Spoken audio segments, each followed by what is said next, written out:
Hi and welcome. This is another live Q&A, another podcast. We are live on Facebook. We are live on YouTube. We're live on LinkedIn. Welcome. Thanks for joining. If you're watching this on replay, please pop hashtag replay in the comments so that I know how people watch this. If you're listening, thanks for being a listener.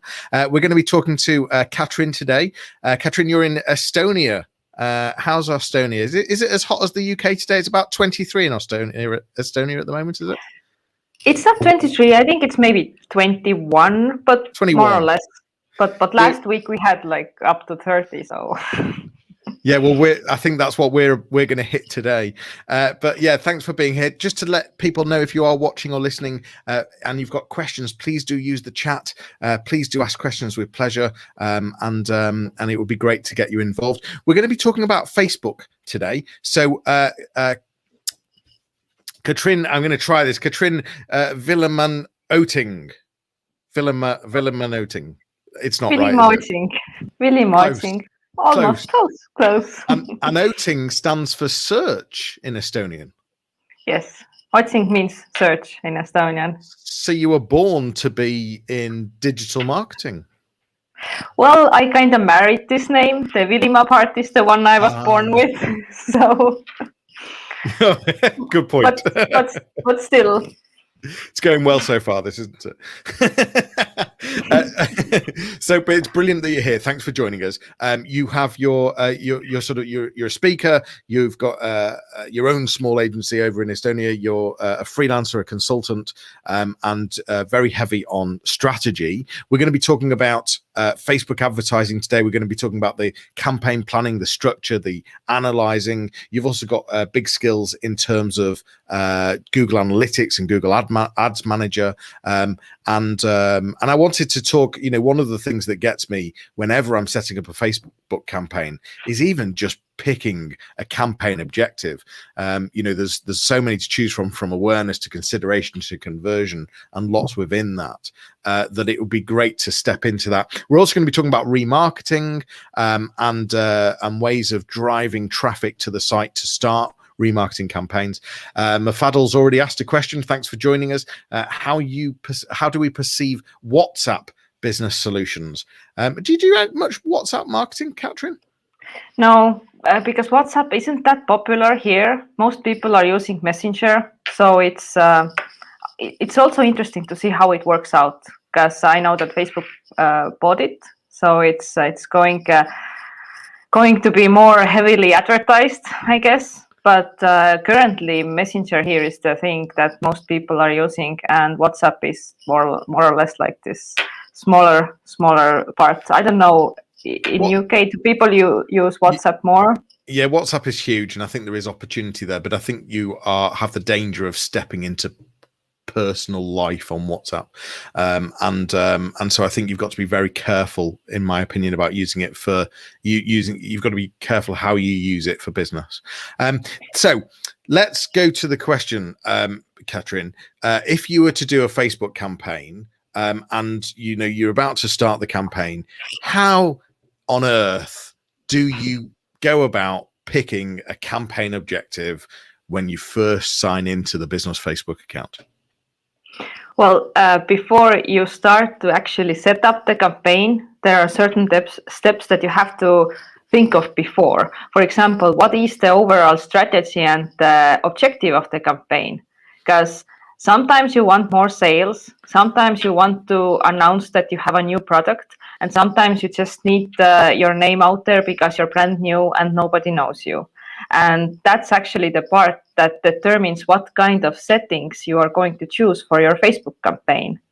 And for your question, yeah, at first it might be very hard to choose the objective, but when you actually know what is the purpose of the campaign, what are you trying to achieve, then it's quite easy, because the advice is that choose the objective that is most closest to the objective that your overall campaign is supposed to get. And what I know from my experience is that especially smaller companies, they want everything. They want fame and sales at the same time. So for that reason, I have a suggestion to run two campaigns, one with the objective of sales and the other one for reach or awareness, because if you want something in between, you get the results that are in between. So Facebook is very good with optimizing. You just have to give it the data it needs for the algorithms to work. So that's generally my advice. And if you're going to run 2 campaigns, is there a risk of you putting each campaign against each other if the targeting and if the targeting is the same?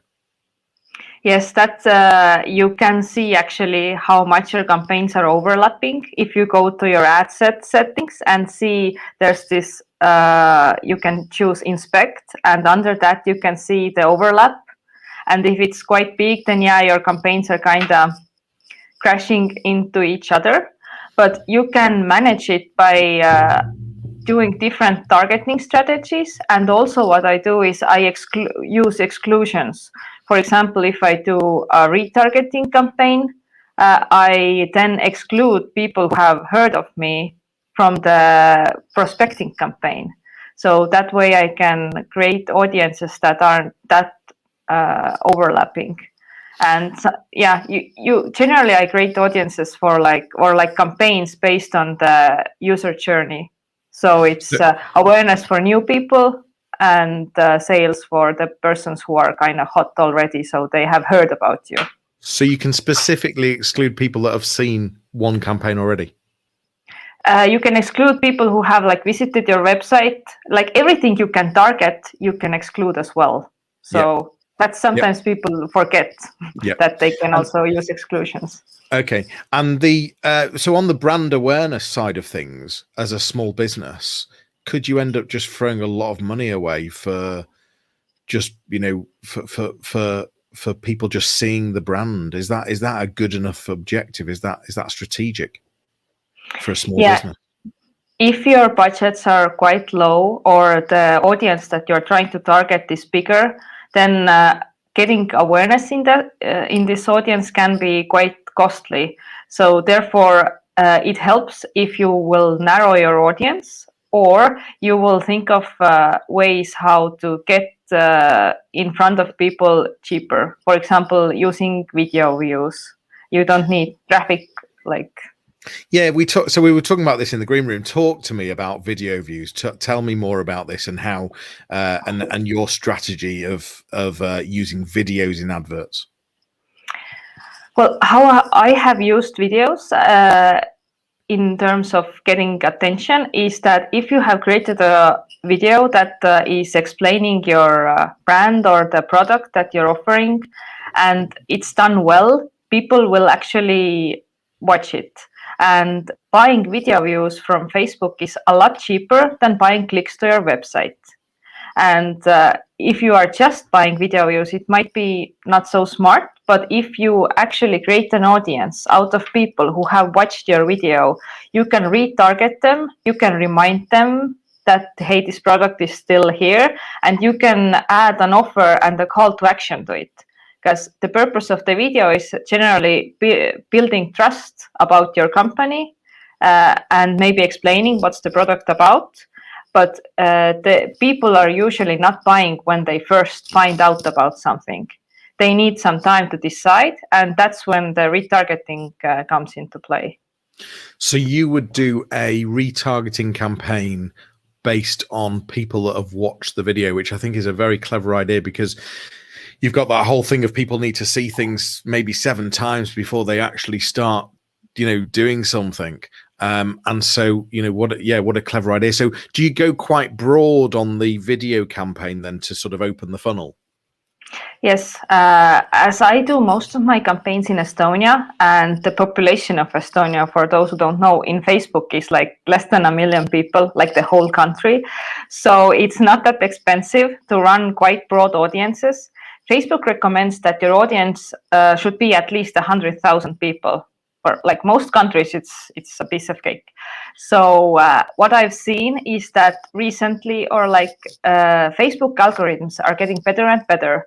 So if you have a campaign that you are willing to run for at least 2 weeks, then you can just train your campaign, your pixel, your everything on Facebook to find the people that actually are most interested about your products, because Facebook knows a lot of stuff about people. So if you are not that keen on finding the best keywords or targeting, then you can just target based on location or age or like are they male or female. Just exclude the people you know that are certainly not your clients, and then let Facebook find the ones that are the most suitable for you. Oh, so what you're saying, right? Okay, so what you're saying is just do it on some really basic demographics, and from the content of the advert and from the knowing the page it's attached to, Facebook will actually then decide who best to show it to. Yes, and it's the algorithm is learning from your own data. So the better your data is, the faster you will get results. Meaning that if you are creating a video that clearly states who it's for and who it will benefit, the people who will stay to watch the video, Facebook will learn from it. They will profile the people who are looking at your videos. They will profile the people who are clicking at your ads, and they will find similar people. And that's why I also use a lot of lookalike audiences, because they work better than the general keyword based or like interest based targeting, especially when you have your current customers and you can upload a list of emails or phone numbers, and creating a lookalike out of those has worked really good for me. And the only thing to think about is really the quality of the data, because I have an example, like when a person used lookalike audiences and thought that this is crap, it's not working. But she made a lookalike out of her Facebook page fans. But if I asked her how she had gathered the fans, it was through a like and share campaign. So the people, the fans were there for free stuff, not for her brand. And creating a lookalike out of them just got her more people who were interested of free stuff. So it's like use logic when you create your strategy. And in fact, actually, a lot of small businesses that have Facebook pages, their audience is made up of friends and family initially, and colleagues. So I guess that would be a really good example of not creating a lookalike from there. But interestingly, what you were talking about was uploading email lists or phone numbers of clients or customers and doing a lookalike from that, which is just a brilliant idea. And what other lookalike audiences would you create then? Well, one of them is like based on your email list and the phone numbers that I said, but also if you are tracking events on your website. For example, if you have trained your Pixel to record email subscribes, add to carts, purchases, any kind of actions that you can track on your, basically anything on your website can be tracked if you have set it up. If it's URL based, you can do a custom conversion, so you don't even have to do this Pixel event tracking that can seem a bit technical for some. And creating lookalikes out of it also works. So you could do it even based on, if you offer a number of different services across the website, you could base it on people that have visited this particular page or this particular page. Yeah. Yeah, and definitely. Yeah. Okay. And no, go on. Yeah, and also you can do it like with blog posts. If you are blogging about different topics and you have a new blog post, you can say that I want people who have read this and this and this blog post. Then you can target them. See, I have another article on the same topic. Or some people also target based on sections on their website. For example, if you have a section for business clients and like these private clients, you can target based on keywords you have in your website URLs. So if you have some categories, you can also target by that. And the numbers. So, again, a lot of the companies you work for are small, less than 10 staff, etc. One of the issues that I've always heard about remarketing on Facebook is that, unless you've got a decent number, it doesn't work. that's not the case. You tell me more about the numbers and the sort of minimums, but also if it is a problem, how you drive more numbers. Well, it is a problem if you have very small audiences. The minimum that Facebook allows you to target is 100 people. But doing a separate campaign for like 100 people may seem not so like cost effective, because you need to set it up, you need to create the copy, the creatives. The time and effort might not be worth it. But you can grow your audiences quite easily. You can do organic stuff. You can post on Facebook groups, for example. You can also do SEO, like a lot of. If just digging into Facebook groups a moment, because you were saying to me that there's huge opportunity on Facebook groups. Give me some examples of how you would get traffic to the website in a Facebook group. Well, generally it works that you should join the groups that are in your field, that are active, and contribute there. If you are writing a blog post, then you can share it on relevant groups. Usually it's not very wise to just promote your product, because you will be kicked off, but you can add value. And what also I have used, some groups not allow it, but some do, is if you post under your company, like you can join groups as a page, not as a private person. Yes. And then you can also make a retargeting list out of people who have engaged with your page, like page engagement. So the people who have reacted to your posts can be added to your retargeting list. And if you can't join the group as a page, you can also do it as a private person. You can reshare a video that is posted on your Facebook page.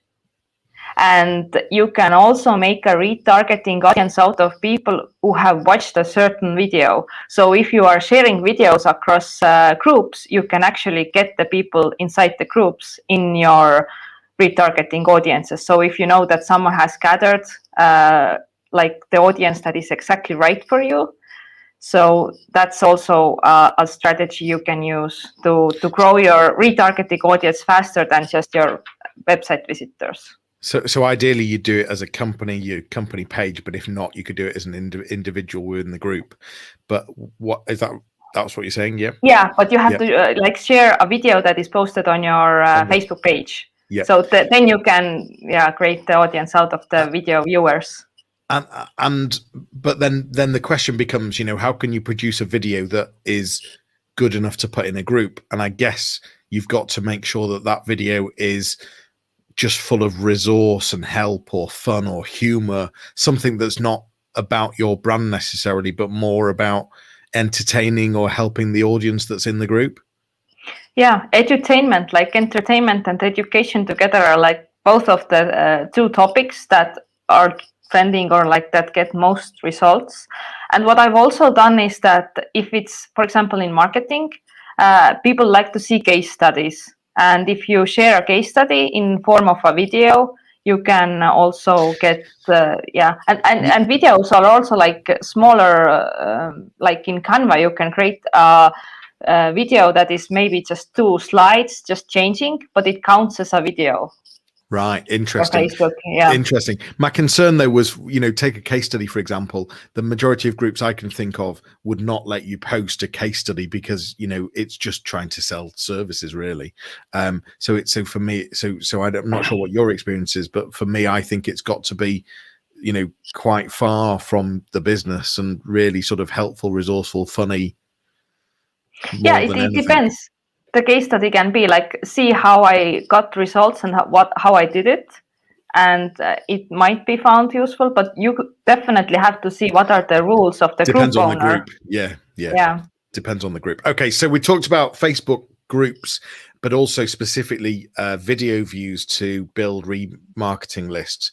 You went on to talk about organic SEO. What other ways would there be to build to get more traffic to remarket to? Well, this what we're doing right now. Live videos also get a lot of reach on Facebook, on LinkedIn. It seems that there's a war between social media channels. Like everybody are pushing their own live videos. So if you have a choice between just posting a regular post versus doing a live video, then definitely try the live video and add your links to it.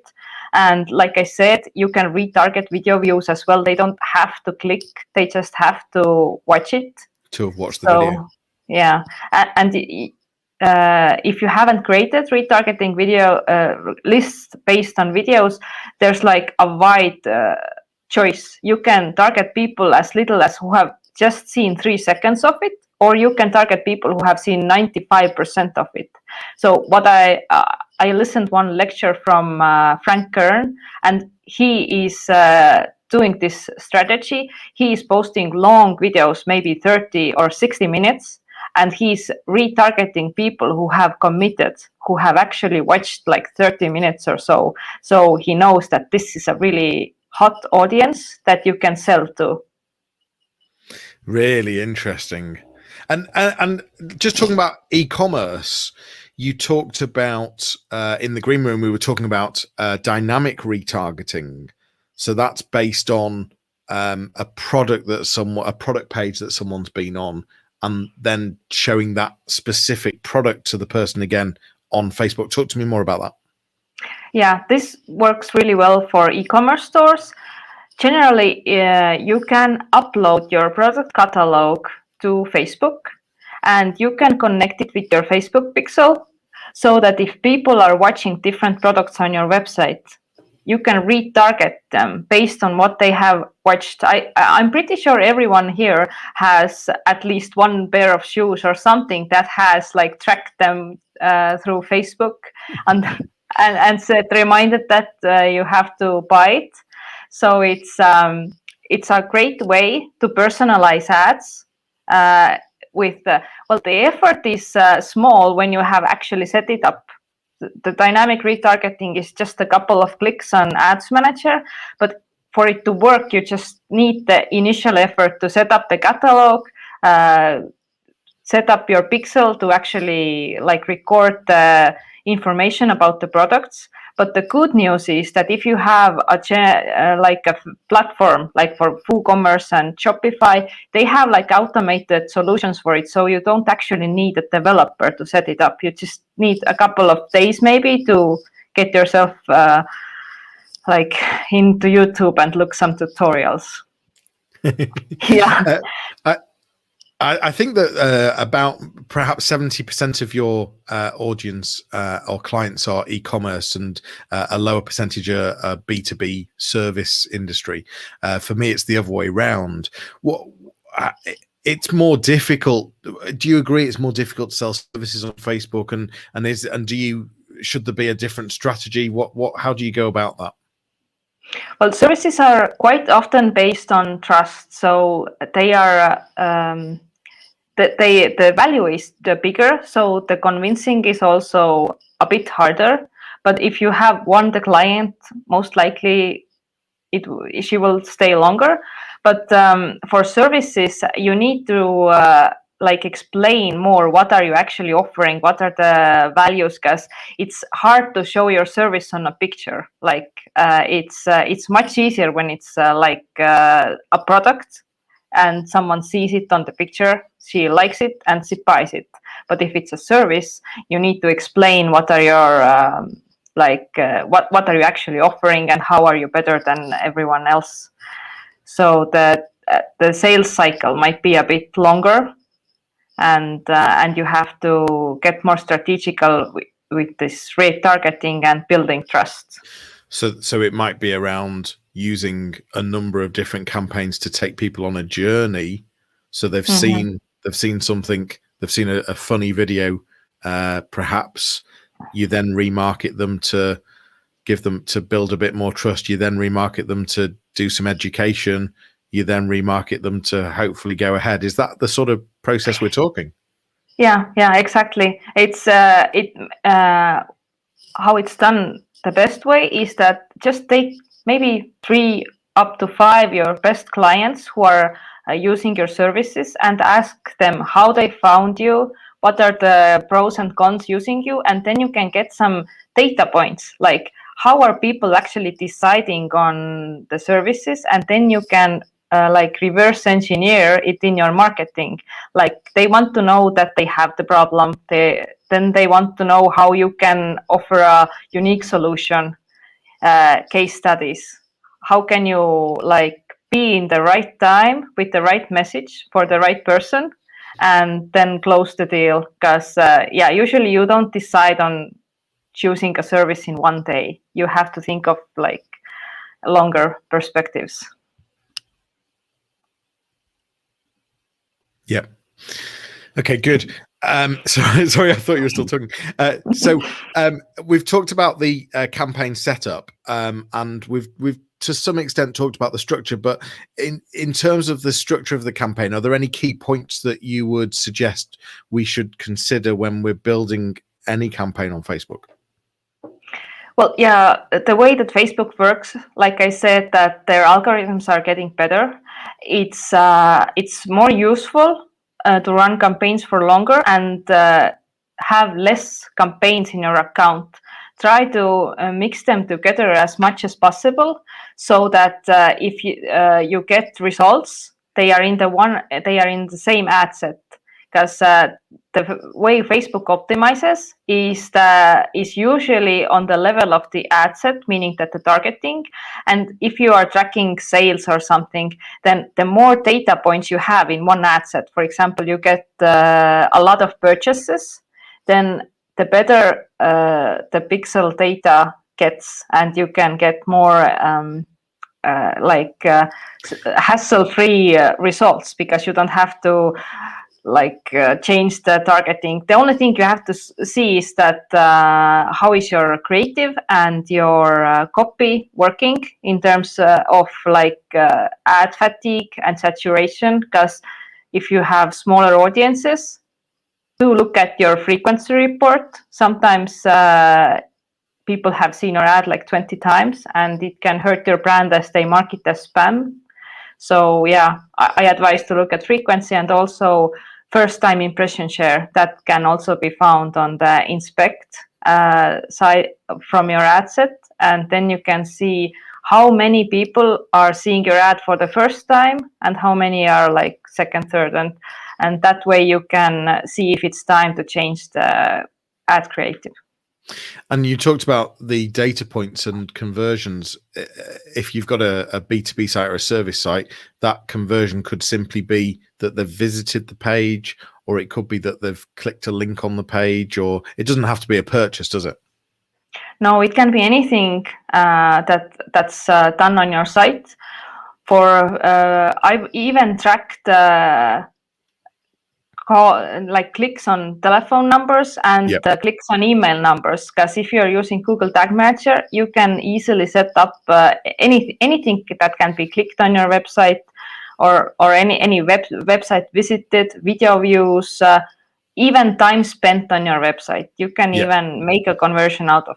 So what you're suggesting is basically we need to demonstrate. So actually, what I'm hearing here, interesting, is that if we can demonstrate to Facebook that we're getting lots of conversions, then Facebook's going to want to show our ad more, because it's delivering what we want it to deliver.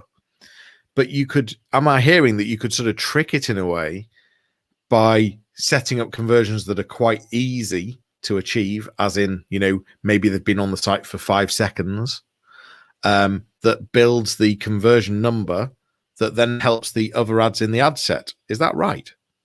Yes, definitely. It's better to use the actual conversion as the conversion, because then Facebook has more accurate data and profiles of the people who are actually completing purchases.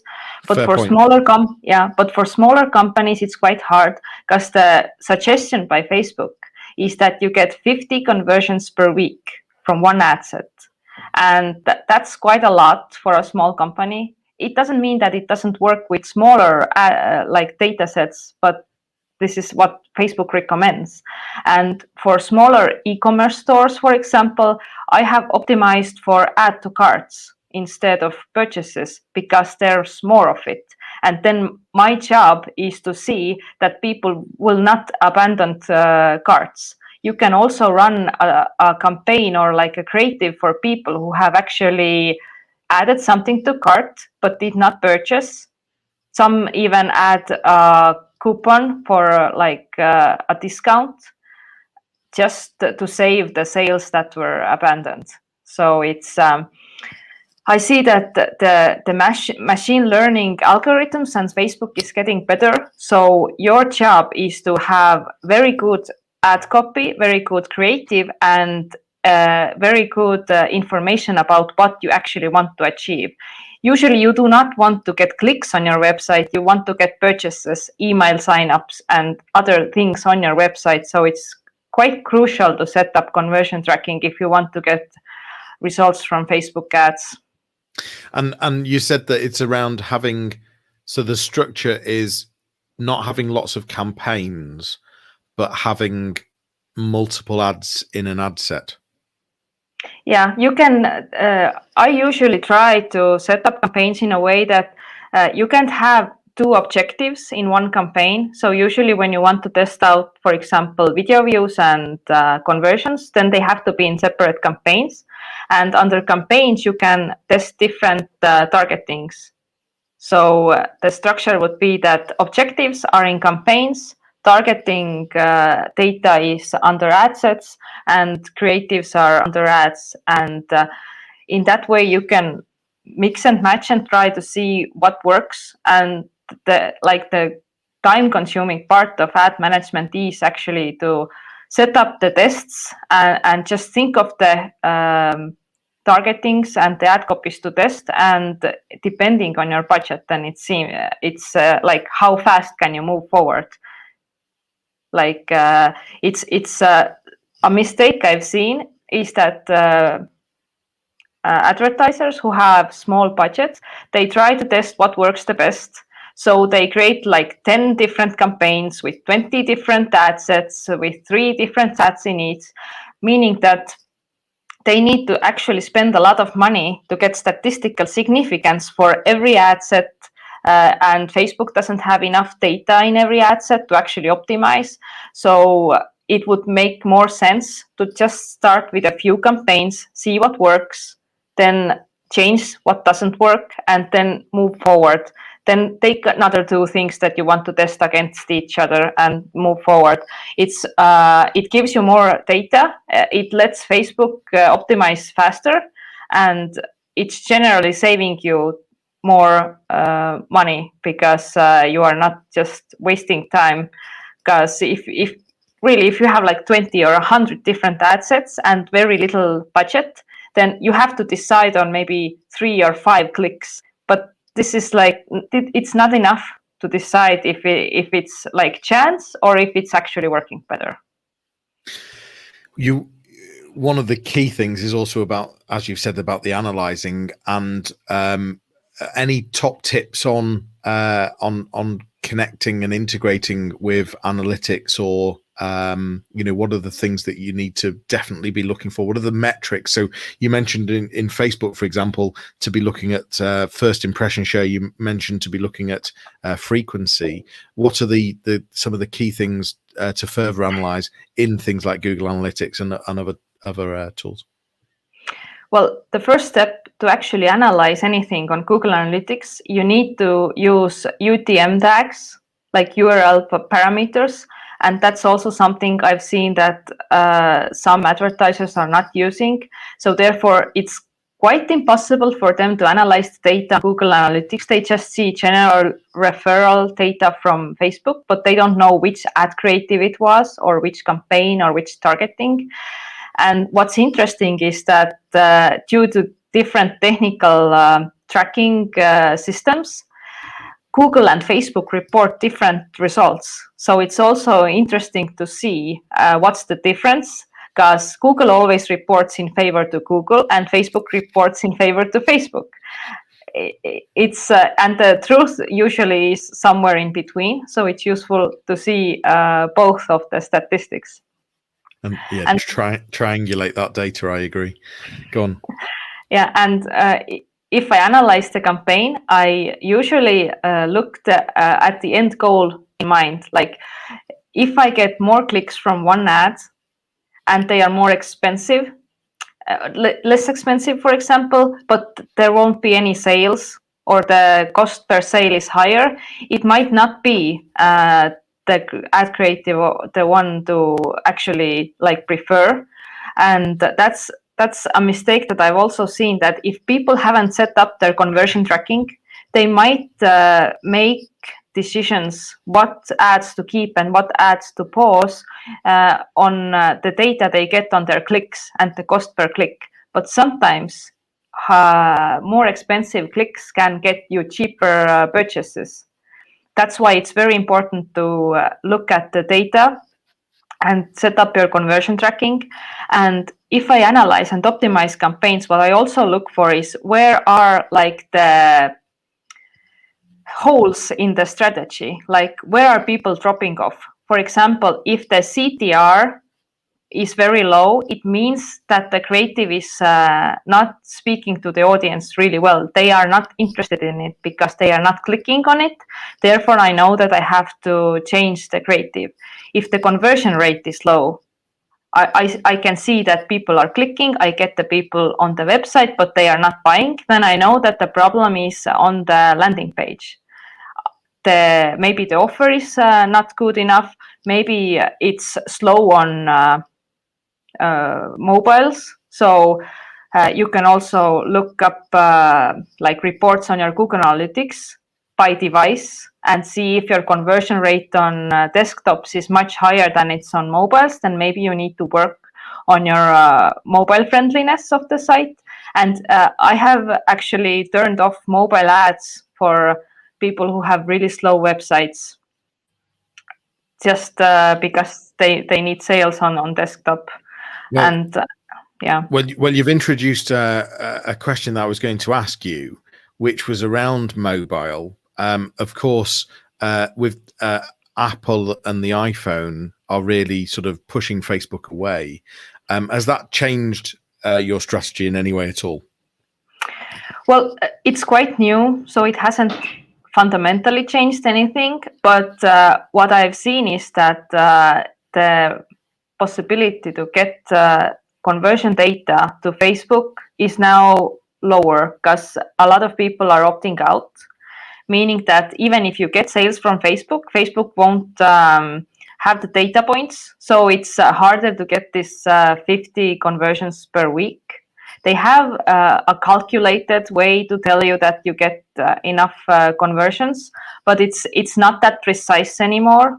And therefore, I have started to test and use objectives that are inside Facebook more. For example, if I want to get email signups, I might not send them to a landing page to sign up. I might use lead ads. And also you can create retargeting lists from people who have submitted your lead, lookalikes from it, and also people who have looked at your lead ads and didn't submit. So you can use those in Facebook targeting methods to grow your audiences. But then again, still, I advise to another point is that don't be too dependent on Facebook. If you build everything in your marketing around Facebook and you get shut down by any reason, then it's bad for your business. I think that's a very good point. I like the idea of using more in-app adverts. So whether that be a Facebook form, as you were talking about, I think that's a really clever idea. One of the things that I was debating yesterday was around, if we're trying to build audiences to remarket, perhaps when we do that initial build of audience, we don't push traffic from mobile, because the chances of us knowing if they're on Facebook and being able to remarket them is a lot lower than desktop, for example. So or Android, for example. So that was something that we were talking about yesterday. I don't know if you've got if you would agree with that, or if it's too early to tell. I haven't tested it myself, but it sounds actually logical. Yeah. And I have actually, I have excluded mobile when I know that the website is slow or it's not working very well on mobile devices. And you can test it yourself or look at your Google Analytics report on devices. Katrin, this is you don't do many English speaking podcasts, and you do a lot more in Estonia. This has been brilliant. Thank you. Your English is amazing. My ability to speak other languages is terrible. So thank you for having immaculate English. And what an interesting and fascinating conversation. And it's really helped me view Facebook ads quite differently. And I think that's brilliant. So, Katrin, if people are wanting to contact you and would like some advice on Facebook ads, the strategy of how to use Facebook, where's the best place to find you, Katrin? I think the best place is to look up my name on LinkedIn, because that's the site that is in English. My profiles are more on Estonian, and I'm pretty sure that you don't understand it. But on LinkedIn, you can write to me. You can find my email there, and we can connect. And you can add me as a friend if you want to talk to me later or just be in contact. Well, thank you so much. I'm so pleased you joined us today. If you've been listening or if you've been watching, thank you for watching. Thank you for listening. Please do tell your friends if this was helpful. Tell your colleagues. Let me know what other topics you'd like to hear about. And please do feel free to chat to Katrin afterwards. I'll put some notes in the show notes on the podcast. And please do, as I said, share this, like this, comment on it. But for now, Katrin, thanks for joining us. Hopefully speak to you again soon, and she'll see you all soon. Take care. Bye-bye. Bye.